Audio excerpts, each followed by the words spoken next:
অবৈধ বালু ব্যবসার নিয়ন্ত্রণ ও আধিপত্য বিস্তারের জেরে দুই পক্ষের সংঘর্ষে সহোদর দুই ভাইসহ ৩ জনকে কুপিয়ে হত্যার ঘটনা ঘটেছে মাদারীপুরের খোয়াজপুরে। শনিবার সকাল 10টা থেকে 12টা পর্যন্ত কয়েক দফা সংঘর্ষ হয়।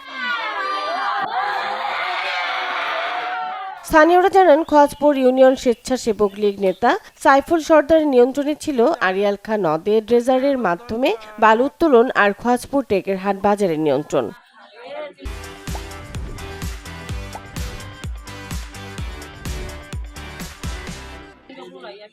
গেল বছর 5 আগস্ট ক্ষমতা বদলের পর বালু ব্যবসা আর বাজারগুলো নিয়ন্ত্রণ নেয় বিএনপি কর্মী মোহাম্মদ শাহজাহান খান ও মতিন মোল্লা।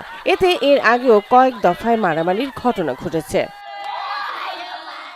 তারই জেরে শনিবার দুই পক্ষের মধ্যে সংঘর্ষ বাধে। তখন সাইফুল সর্দার ও তার বড় ভাই আতাবুর সর্দারকে ঘটনাস্থলে কুপিয়ে হত্যা করা হয়, আর তার চাচাতো ভাই পলাশ সর্দারকে আহত অবস্থায় চিকিৎসার জন্য ঢাকায় নেয়ার পথে মারা যান। রাতে নবাইর ঘরে আগুন জ্বালাই দিয়া বাইরা দৌড়াইয়া মসজিদ ঘরে পলাইছে। আমার তেনো বাইরে মাথার উপরে কোবাইয়া জাগায় মজক ভাই হালাইছে।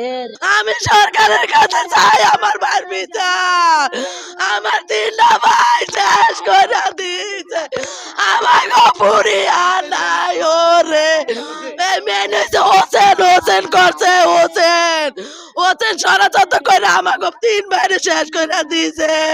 তারা আগে থেকেই কালকে রাতে বসছিল, বৈশা সকালবেলা তারা ঘরদুয়ার উৎখাত করবো, আওয়ামী লীগ কেউ রাখবে না, এই কারণে হলো এই অবস্থা করছে। এই ঘটনায় শোকের ছায়া নেমে এসেছে পুরো এলাকায়। বাকরুদ্ধ নিহতর মা সুফিয়া বেগম। ষড়যন্ত্র করে করছে গ্রামের মাইসে, আমরা জানি না। আক্রমণ করছে, কোবাইছে, বিনালা মারামারি করছে, মারামারি কইরা আমার ছেলেকে ঘরে আগুন ঠাকুন দিয়ে আমাকে ঘরে আগুন দিছে, আগুন দিয়ে আগুন লাগাইয়া পিটা দিছে। আমার ছেলেরা সরিয়া গেছে, সরিয়া যায় মসজিদ গাড়ির ভিতরে হাজিরা দিছে। আমি মসজিদ গাড়ির ভিতরে যাই, মসজিদ গাড়ি ভাঙ্গি আসে, মসজিদ গাড়ি যায় মারছে।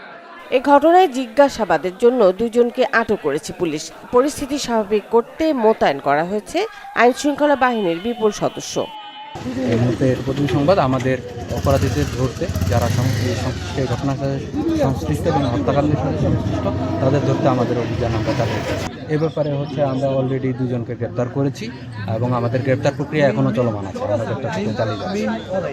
3 জন নিহত হলেও এই ঘটনায় এখনো পর্যন্ত কোনো মামলা হয়নি। Desk report, channel 24।